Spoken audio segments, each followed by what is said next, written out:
Mesdames et messieurs de Youbi Média, bonjour et bienvenue sur cette édition du journal. D'abord les titres.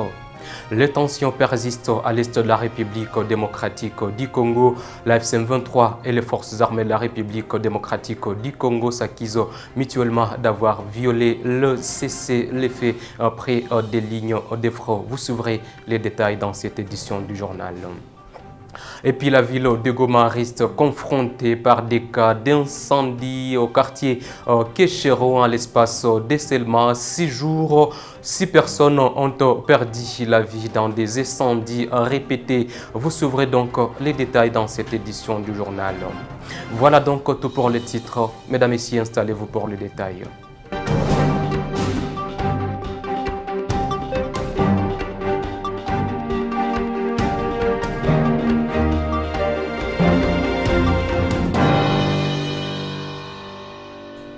Merci de faire confiance à la télévision de l'Est de la République démocratique du Congo, Youbi Télévision, pour vous mettre au parfum de l'actualité. Mesdames et messieurs, il est temps de vous informer. On commence ce journal par cet élément où les tensions persistent à l'Est de la République démocratique du Congo. Mardi 12 août 2025, la FCM23 et les forces armées de la République démocratique du Congo se sont accusés mutuellement d'avoir violé le cessez-le-feu signalé près des lignes de front. Cet élément est signé par notre consoeur Vanessa Habanza.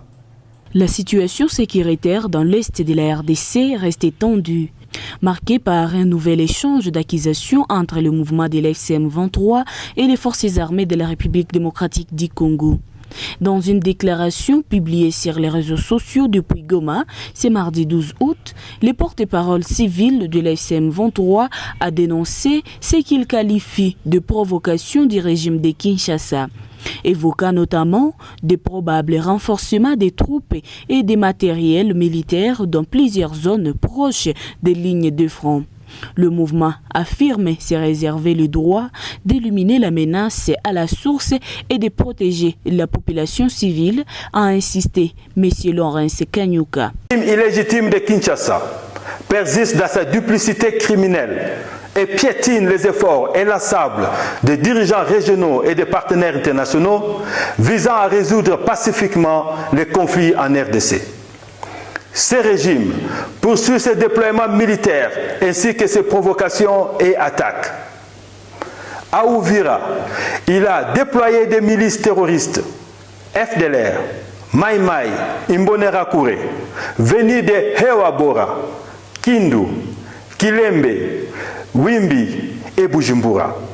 À Walikale, 5 rotations d'Antonov Bifalo des FARDC, à provenance de Kisangani et Beni, ont acheminé des troupes et armes lourdes. L'Alliance Fleuve Congo, AFC M23, prend en témoin la communauté nationale et internationale et se réserve le droit de protéger les populations civiles ainsi que d'éliminer toute menace à sa source. Ensuite, le FARDC ont le même jour publié un communiqué officiel par la voix de leur porte-parole, le général-major Sylvain Ekenge, accusant la FCM23 de violer les cessez-le-feu en vigueur. Les forces gouvernementales disent prendre en témoin la communauté internationale face à ces agissements qu'elle estime contraires aux engagements de paix. Les forces armées de la République démocratique du Congo prennent à témoin la communauté nationale et internationale sur l'attitude belliciste de l'AFC M23 et de multiples attaques perpétrées par cette coalition contre leurs positions au nord Kivu et au sud Kivu. Ces nouvelles déclarations interviennent dans un contexte de fragilité des processus de cessation des hostilités, alors que la région reste marquée par des affrontements sporadiques malgré les appels au dialogue et aux efforts de médiation.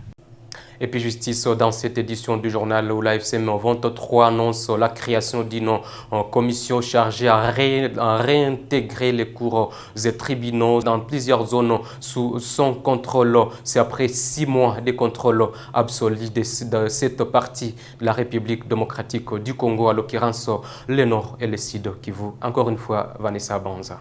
L'AFCM 23 a annoncé dans un communiqué officiel signé le mardi 12 août la création d'une commission chargée de relancer et encadrer les processus judiciaires dans le territoire sous son contrôle.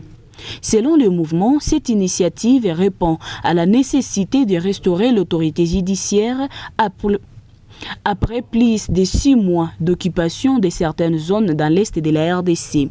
La FCM 23 justifie cette initiative par plusieurs facteurs, citant notamment la destruction et le pillage de bâtiments judiciaires, ainsi que l'incendie criminel de la prison centrale de Munzenze qu'elle attribue aux forces gouvernementales.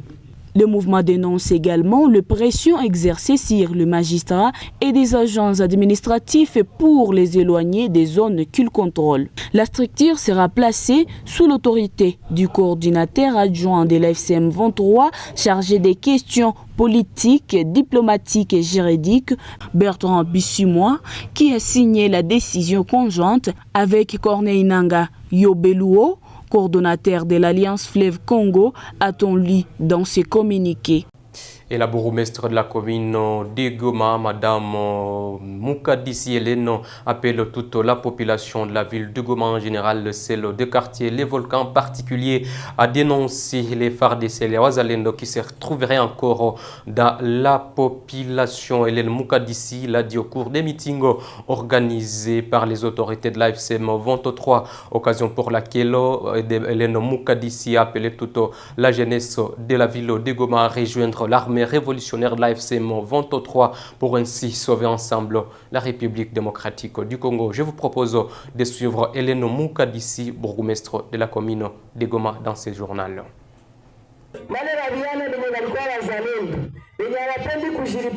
Ces jeunes qui étaient des Wazalendo et qui ne veulent pas se rendre auprès de l'AFCM 23, où est-ce qu'ils sont?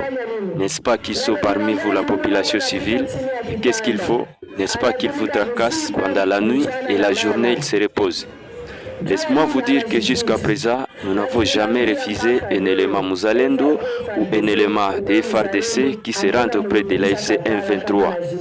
Si vous voulez travailler pour le pays, venez, nous allons bien vous accueillir. Mais si vous voulez continuer à vous cacher sous les lits et la nuit vous allez voler les biens de nos populations, nous allons vous attraper et vous allez être sanctionnés. Voilà pourquoi je demande à vous, la population, de dénicher tous ces éléments qui se cachent dans les habitations, car lorsqu'ils seront affamés, ils vont se retourner contre vous. Et vous les jeunes, c'est le moment d'intégrer l'armée révolutionnaire congolaise pour que nous puissions libérer le pays.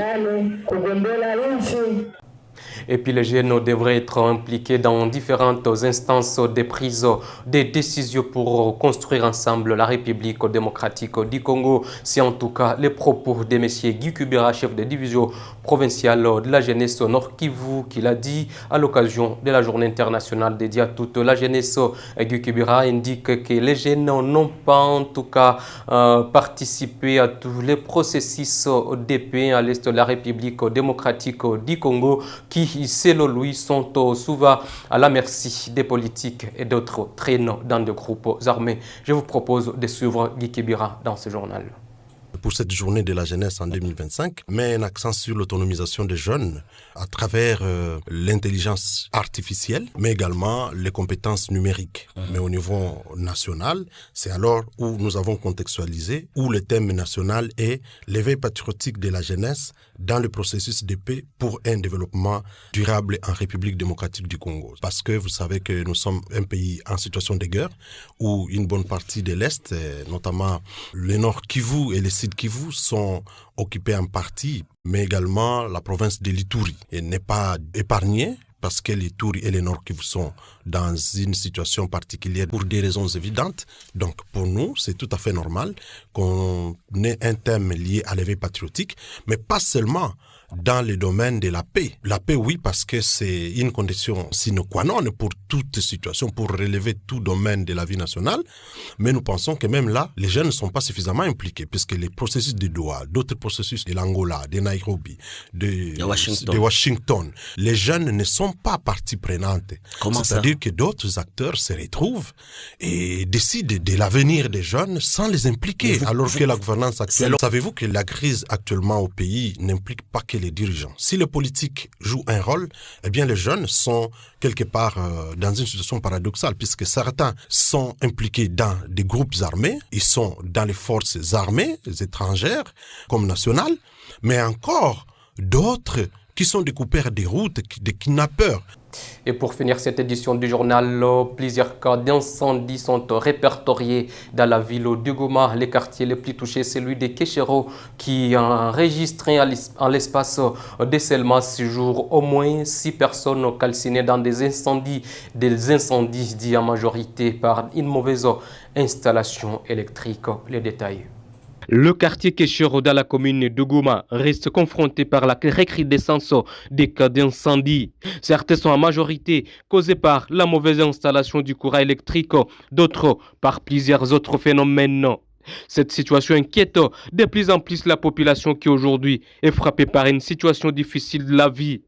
Quelques jours après, un incendie a coûté la vie à un enfant sur avenue Abattoir au quartier Kéchero.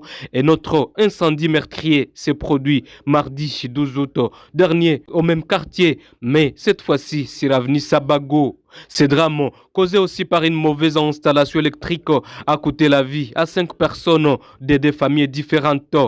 À côté de ces victimes, des autres enfants ont été sauvés de justesse et conduits d'urgence dans des structures sanitaires pour des soins appropriés. Un habitant rencontré sur place et qui a vécu le drame témoigne ici. Il y a eu coupure dans cette moyenne tension qui prévient du côté de l'abattoir. Lorsqu'il y a eu coupure des 2 côtés, les fixes se sont posés sur des maisons et s'est aussi retrouvé dans une pierre qui était là. Et c'est par là qu'il y a eu des flammes du feu. Et directement, une maison a commencé à prendre feu. Et pendant ce temps, les fils étaient sur une autre maison. Et du coup, le circuit laissé par ces fils a tué les gens de cette maison ici.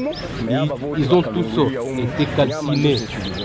Ils sont tous au nombre de 5 qui sont morts et hospitalisés et des autres rescapés.